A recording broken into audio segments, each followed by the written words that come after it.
Vamos começar a partir de agora o detalhamento do desenvolvimento das leis fundamentais do equacionamento e da sua aplicação na criação dos modelos matemáticos. Vamos iniciar com a equação da continuidade total.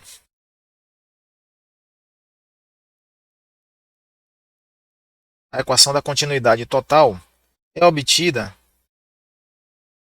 usando-se o princípio da conservação da massa.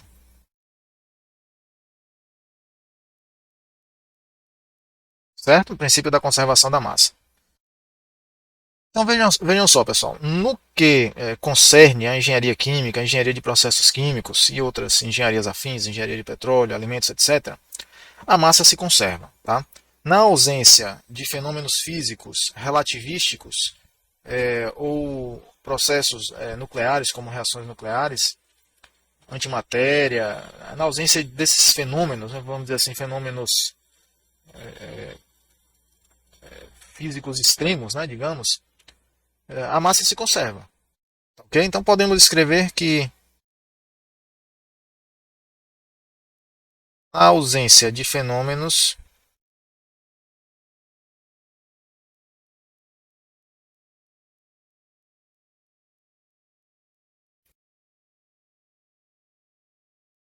relativísticos, que eu me refiro à teoria da relatividade de Einstein, tá?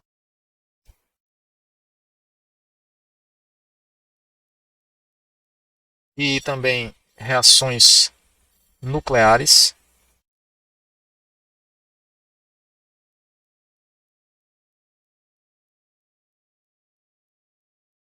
Nessa situação, a massa total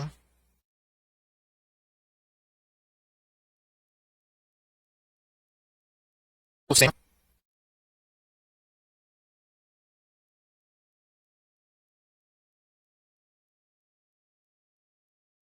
se conserva. Tá? Aqui, pessoal, nós usamos a palavra conserva, com alguma liberdade de aplicação, significando que a quantidade física pode ser contabilizada.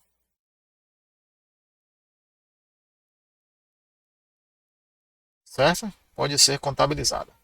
Significa dizer que nós podemos escrever uma equação de balanço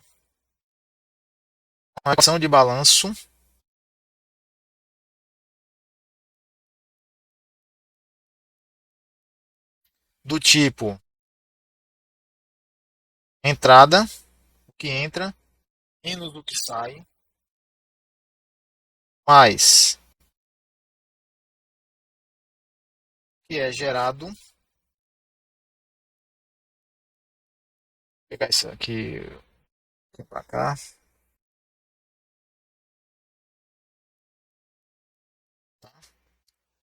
A equação de balanço no seguinte sentido.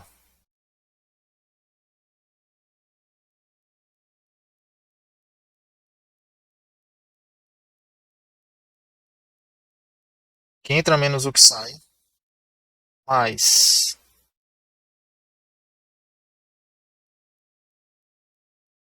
a geração, o que é gerado, é igual ao acúmulo.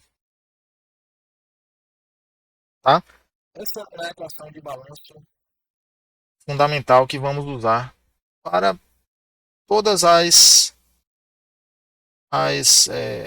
quantidades fisicamente conservadas, como nós dizemos. Tá? O que entra menos o que sai, mais o que é gerado é igual a acúmulo. Agora repare, é, no caso do termo de geração, há duas formas de escrever esse termo. Tá? Nós temos duas maneiras. Ele pode ser expandido como dois termos em separado. Ele pode ser escrito como um termo de aparecimento e um termo de desaparecimento. Então, nesse caso aqui, a geração pode ser surgimento ou aparecimento e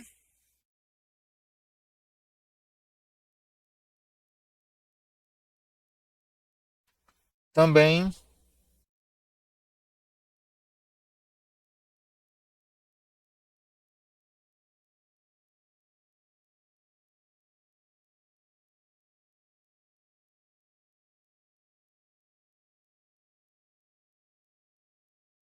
Aqui assim. Desaparecimento.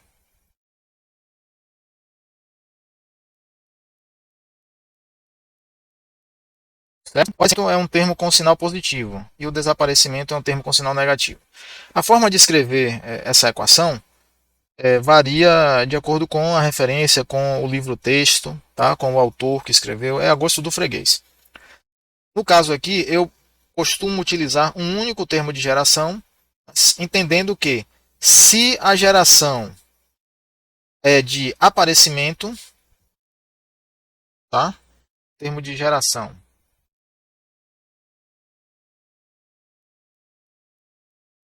Se for de surgimento ou aparecimento,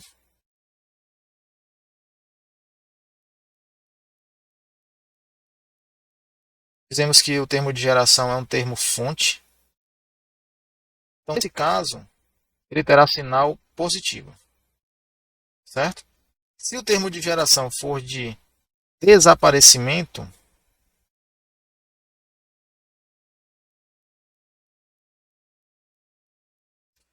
aí nós dizemos que é um sumidouro. Aí o termo geração será negativo, entende? Vai dar no mesmo, vai dar no mesmo se nós desenvolvermos as equações seguindo as convenções corretas e de maneira consistente, ok?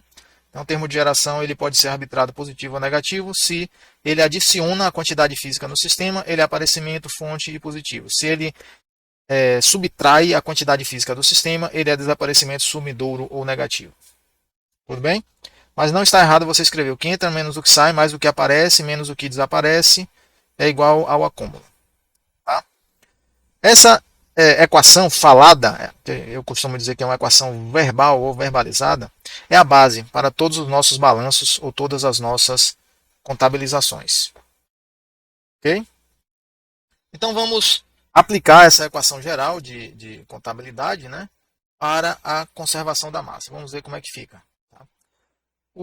Existe a prática usual, pessoal, na modelagem e simulação, ao desenvolver as equações matemáticas, é partir, né, a prática usual é partir da equação verbalizada. Mesmo que você não escreva a equação, né, usando palavras, a equação verbal ela está na nossa mente, está na nossa memória. E é muito importante ter esse ponto de partida.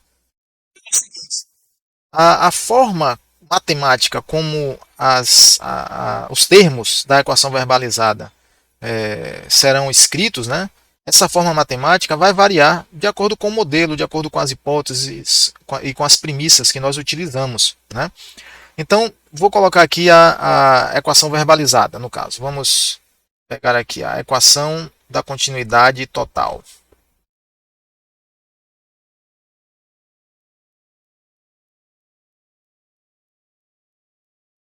Certo?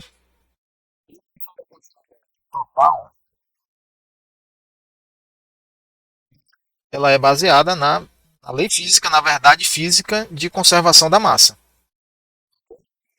E aí, essa equação pode ser assim, ó, vazão massa em cima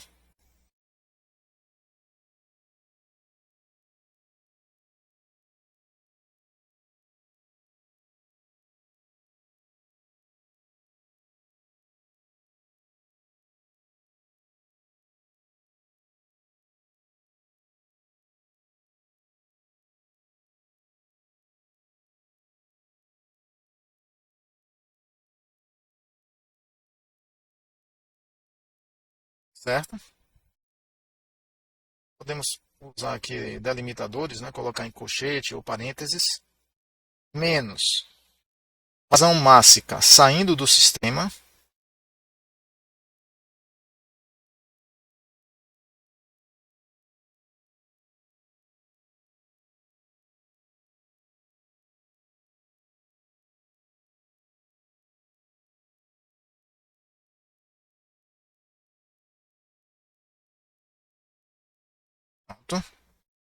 outro termo,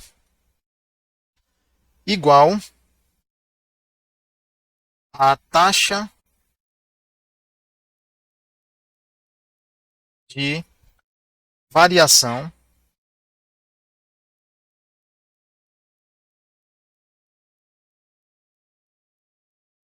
temporal.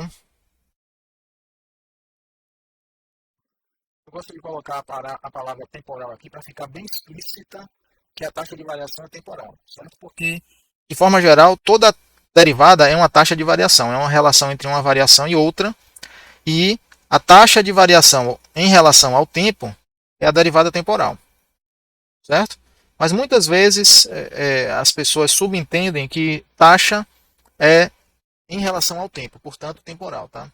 Muitas vezes as pessoas subentendem dessa maneira, talvez pensando que taxa obrigatoriamente tem que ser temporal, mas taxa de variação é um termo mais geral do que isso, tá certo? Não se refere só ao tempo, não. Taxa de variação temporal da massa dentro do sistema,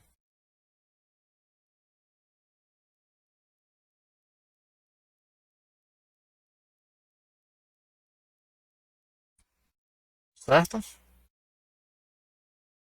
Pare que nesse enunciado não foi incluída a geração, né? O termo de geração desaparecimento, porque já como mencionado, né, a massa total do sistema não se altera na ausência de processos bem especiais, processos físicos especiais, como os mencionados acima. Tá? Algumas observações são bem pertinentes e importantes quanto a esta equação. Tá? Primeiro, as unidades são massa por tempo. Okay? As unidades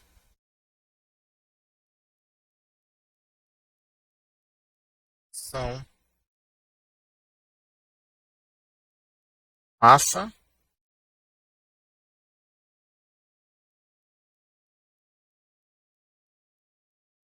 por tempo. Okay? Repare que massa por tempo. Por exemplo, quilograma por segundo, vibra massa por hora, enfim. As unidades são essas. Note que o princípio de conservação é aplicado sempre para a quantidade física que é conservada, certo? Então, se é massa, as vazões devem ser escritas para a massa, ok? Muitas vezes você já deve ter usado uma equação de conservação baseada no volume. Porém, o volume em si não é uma quantidade física conservada. Tá? A equação baseada em volume é um caso especial da equação da continuidade para a massa, quando a massa específica, quando a densidade é constante. Certo? A primeira observação é que as unidades são de massa por tempo. A segunda observação importante é que temos apenas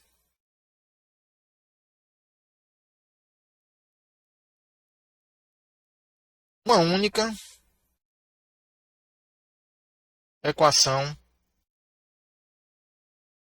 da continuidade total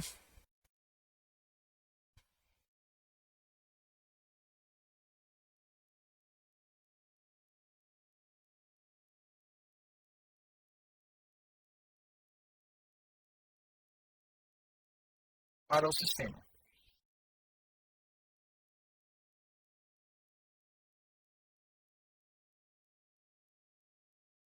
Certo?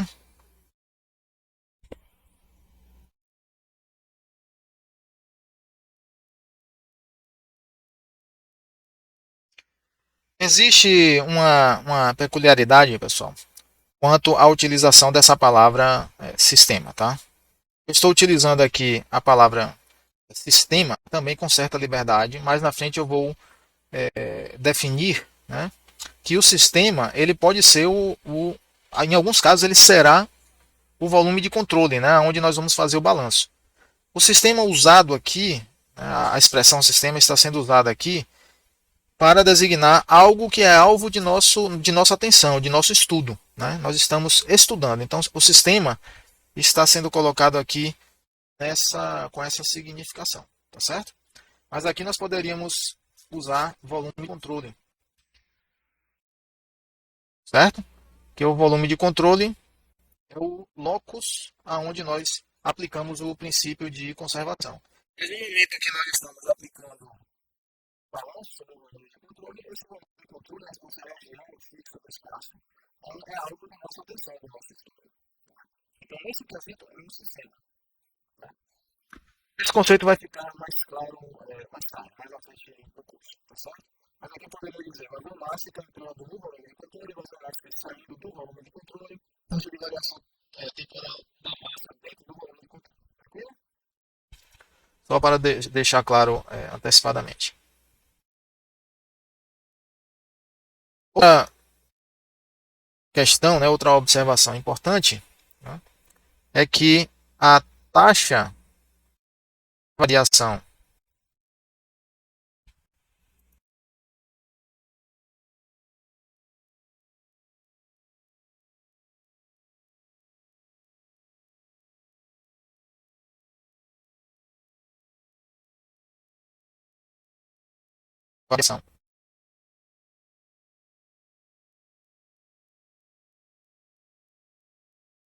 de massa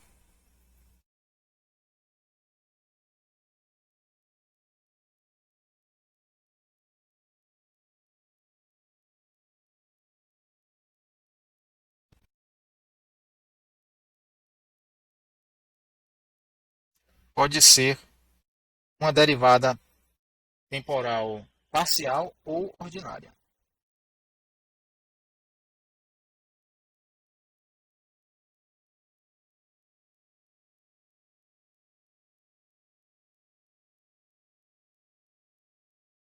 Temporal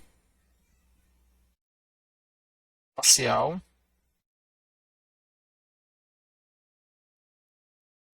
dt parcial, né? D T, ou também ordinária.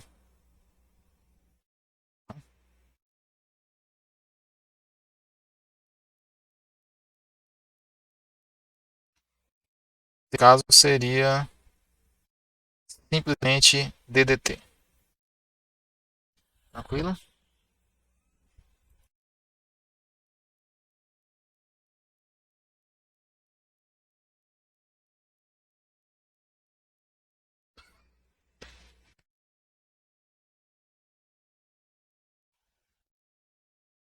Na indústria química e petroquímica, é muito comum, muito frequente mesmo, nós encontrarmos tanques ou vasos sendo usados com diversas finalidades, tá? Mas, em geral, são reservatórios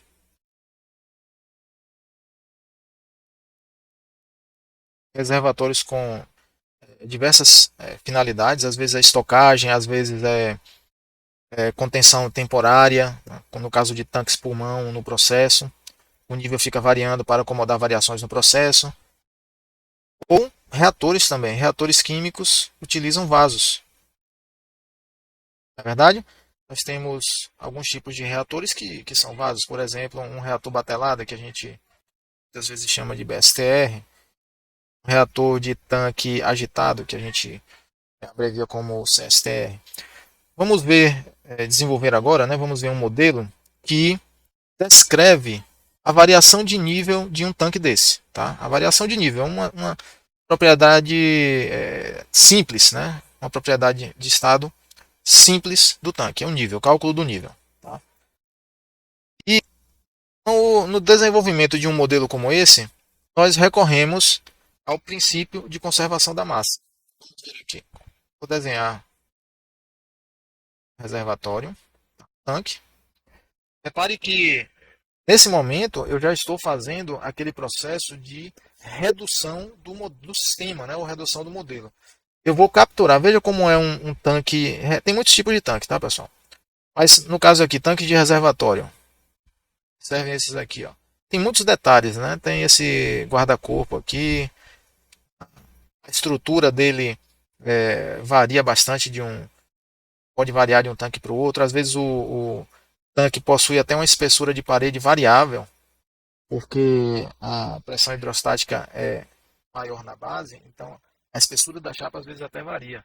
A base de concreto fino tem tanques com tampa, tanques sem tampa. Você vê que esse tanque daqui ó, tem uma escadinha, né? Tudo isso, pessoal, o sistema real é esse tanque. Mas tudo isso será ignorado ou ocultado na modelagem. Na modelagem que tem o objetivo, né, de responder a pergunta que é qual será o comportamento do nível desse tanque mediante uma vazão de entrada e uma vazão de saída que podem variar. Certo? Essa é a pergunta. Lembrando lá da definição SQM, né, do Pelton, nós temos aqui um sistema, que é o sistema real, o protótipo, também posso chamar assim. Questionamento, né, a pergunta, e aqui é o nosso modelo. Tá? Matemático. Então vamos lá. Vou desenhar aqui o nível, certo? Haverá uma alimentação, produto, e haverá uma saída. Essa alimentação corresponderá a uma vazão feed, que eu vou chamar de F0, na entrada, com uma massa específica ρ0. Já vou indicar aqui, pessoal, a dependência do tempo. Então, poderá ser função do tempo, ok? E na saída, nós teremos uma vazão F e uma massa específica, ou no caso, né, densidade, ρ, tá? Aqui dentro nós teremos um volume, né, que é o hold-up com o inventário do tanque, e uma massa específica que vocês, nesse momento que eu escrevi essa massa específica, vocês já devem ter deduzido que nós vamos aplicar uma hipótese que é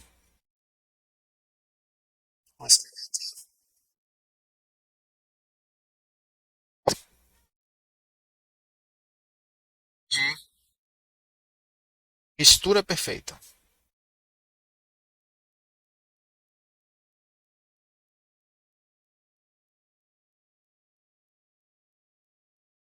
Vamos aplicar essa hipótese de mistura perfeita. E essa hipótese de mistura perfeita, ela tem algumas consequências muito importantes, certo?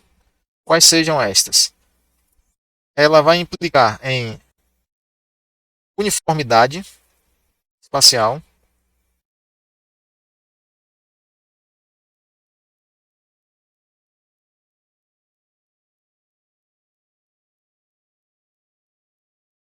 uniformidade espacial das propriedades físicas, tá?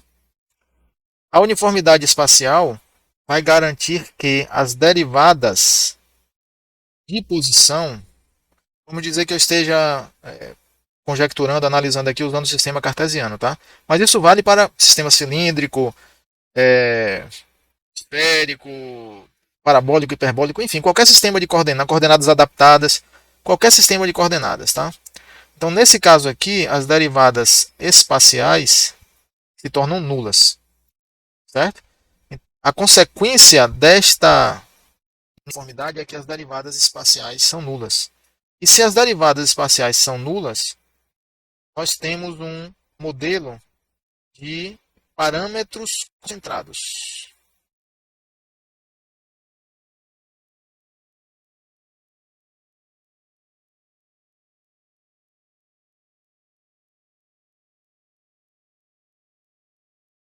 Centrados, certo? Em oposição ao modelo de parâmetros distribuídos. Aqui os parâmetros são concentrados, indicando que as propriedades físicas não variam com a posição. Em outras palavras, pessoal, aqui eu estou fazendo a retirada, né, a tomada aqui do tanque nesse ponto. Mas se eu fizesse a tomada aqui do fundo ou mais embaixo, qualquer lugar, desde que haja uniformidade espacial aqui, tá? Se houver uniformidade, não importa o ponto de retirada do tanque. Sempre essa massa específica e outras propriedades físicas como temperatura, concentração, etc. O valor dessas propriedades físicas, né, os valores serão iguais às da saída. Dentro do tanque será igual à saída. As condições internas serão iguais às condições de saída. Esta é a consequência do, do sistema, né, aproximado por uma hipótese de mistura perfeita. Agora repare, a mistura perfeita em si ela não existe, tá? Ela não é uma nunca será alcançada tal condição de mistura perfeita. Mas, se nós colocarmos, né, um sistema de agitação bem projetado, bem dimensionado, a homogeneidade pode ser bem satisfatória.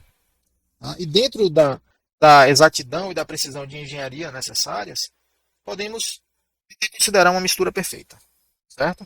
Não é perfeita, mas o grau de imperfeição dessa mistura, o grau de homogeneidade, é o grau de imperfeição não é tão grande, né? É aceitável. O grau de inhomogeneidade é aceitável, certo? A mistura pode ser considerada homogênea, né? Pois bem, então, fazendo essa hipótese, nós podemos escrever os termos. Então, vou escrever os termos aqui passo a passo, para que a gente desenvolva, tá? A entrada. A entrada, lembre, vamos lembrar da equação verbalizada. É o quê? Vazão mássica entrando menos vazão mássica saindo. Geração vai ser zero, né? Igual a taxa de acúmulo de massa. Taxa temporal de acúmulo de massa. Então, a vazão na entrada, eu havia esquecido de falar, mas esse F aqui é a vazão volumétrica, tá certo? Aqui nós temos vazão volumétrica.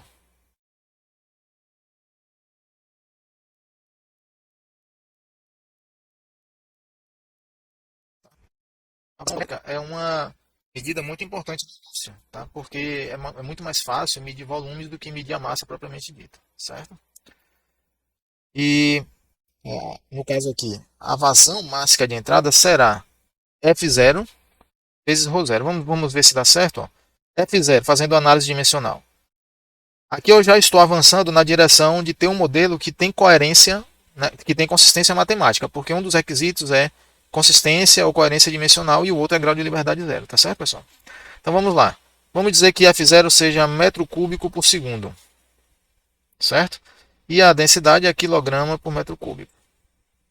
Aí nós temos, ó, como resultado, quilograma por segundo.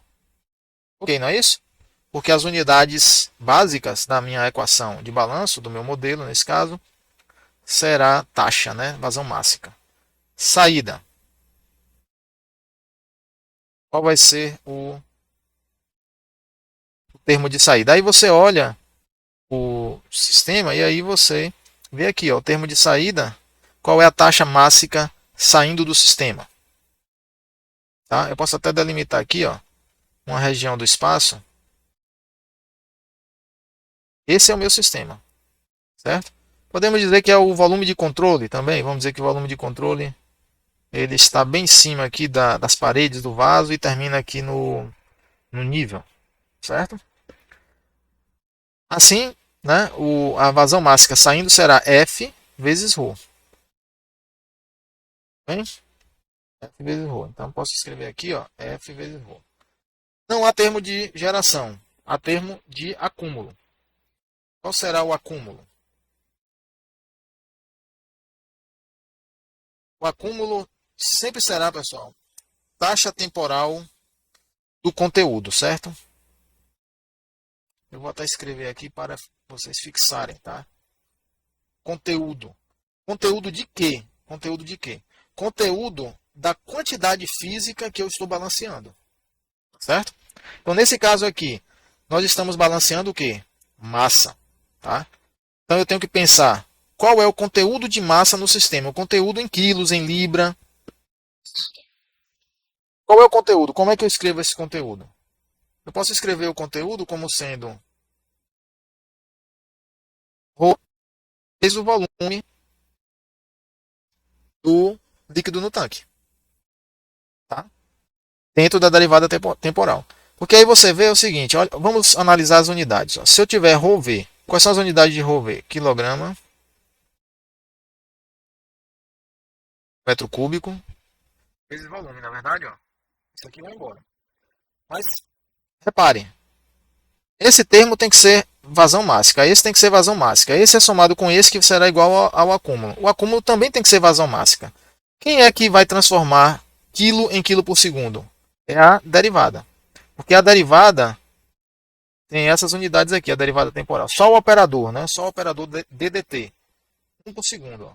E aí, nós temos como resultado quilograma segundo, que é a unidade fundamental, a unidade básica dessa equação do modelo. Tranquilo? E agora, pessoal, feito isso, né? Feita essa análise, é direto agora. Tá? É bem simples, porque eu só vou apenas juntar essa equação, ou essa expressão, não equação, essa expressão e essa expressão na equação de balanço. Olha só como vai ficar bem tranquilo. Ó. A equação de balanço é o que entra menos o que sai é igual ao acúmulo. Né? Não tem geração nesse caso. Então aí nós podemos escrever F0 ρ0 menos F ρ igual a d ρ v. Lembrando que nesse caso aqui, tanto o ρ como o v estão na derivada temporal dt. Certo? Isso aqui é o nosso modelo. O modelo matemático é esse. Ok? Se trata de um modelo macroscópico, porque o volume aqui é o volume total do tanque, né, o volume total do que está contido no tanque, e modelo macroscópico. Vou escrever aqui. O modelo será macroscópico e não microscópico. Macroscópico porque ele descreve, o escopo dele é todo o volume do tanque, certo? E esse modelo, né, o aspecto de ser macroscópico é consequência da hipótese de mistura perfeita. Então nós temos aqui o nosso primeiro modelinho desenvolvido. Tá? Vem algumas perguntas interessantes aqui. Né? Vou chamar de equação 1. Se nós temos a equação 1, certo? Note que, conforme o desenho que eu fiz aqui, ó, tanto o volume é função do tempo, como a massa específica pode ser função do tempo. Tá? Por várias razões. Pode ser uma mudança de concentração, uma mudança de composição no caso, pode ser uma variação de temperatura.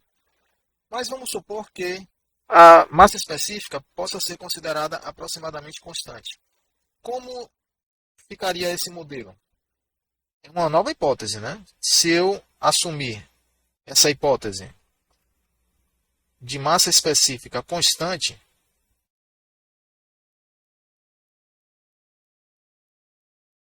vou colocar assim, ρ constante,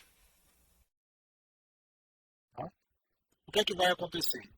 A primeira consequência é que ρ0 será igual a ρ. ρ0 será igual a ρ.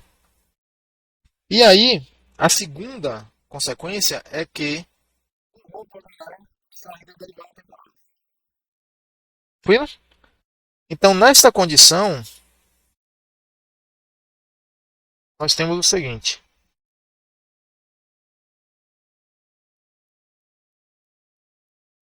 A equação 1 torna-se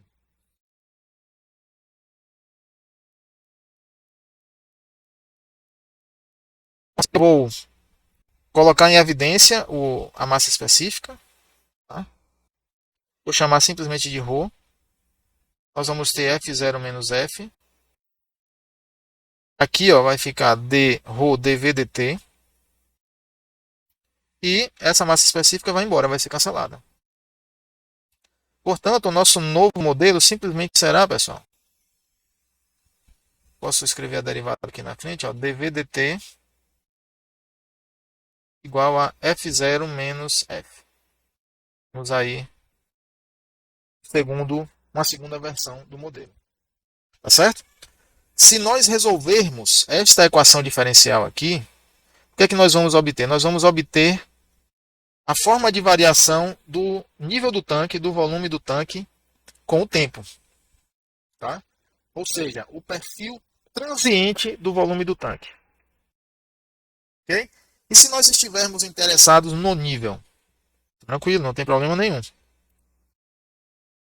Para responder, né, qual é o comportamento temporal do nível, eu vou chamar aqui de H. Vamos dizer que H seja o nível do tanque. Aí eu volto lá para o nosso desenhozinho, nosso esquema, né, o sistema reduzido. Eu vou dizer que essa altura aqui, essa cota, é o nível H de T. Tranquilo? No caso de um tanque com seção transversal constante, vamos dizer que a área da base aí, seja um cilindro, né? Vamos dizer que a área da base seja A. Portanto, o volume pode ser escrito como H de T vezes a área da base. Não é isso? Que a área de um sólido, né, como um sólido geométrico, né, como um cilindro, pode ser calculada como a área da base vezes a altura. Não é verdade? Sendo que nesse caso aqui o H de T é a altura que vai variar com o tempo. Tá? Se o tanque... É muito comum você ter um tanque com variação de seção transversal. Às vezes o tanque é cônico, às vezes no caso de um silo, por exemplo, às vezes é às vezes é um cilindro deitado, aí a seção transversal vai variar. Tá? Pode complicar um pouquinho mais aí esse cálculo, né, do nível. Mas tudo bem. Vamos nos preocupar com esse caso agora aqui. Certo? Então repare, se eu escrever, vou dizer que aqui é a equação 2. Se eu escrever a, a equação 2, né, na seguinte forma aqui.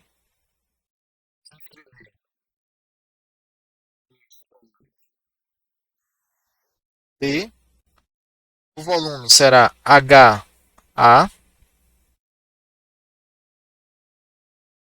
derivada temporal, igual a F0 menos F. Ok? Vou discriminar aqui. Cálculo da altura. Do nível. Fica melhor. Nível do líquido. H de T. Tranquilo? Então note. Aqui nesse caso nós vamos ter, como a seção transversal não varia com o tempo, poderá sair da derivada. Tá? E removendo a área transversal da derivada, nós temos dH dt igual a F menos F sobre a área transversal. Simples assim.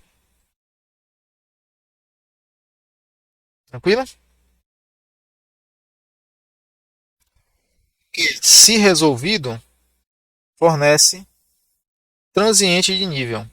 Ou seja, como o nível do tanque irá variar ao longo do tempo. Certo? Como o nível do tanque irá variar ao longo do tempo. É isso que esse modelo vai fornecer.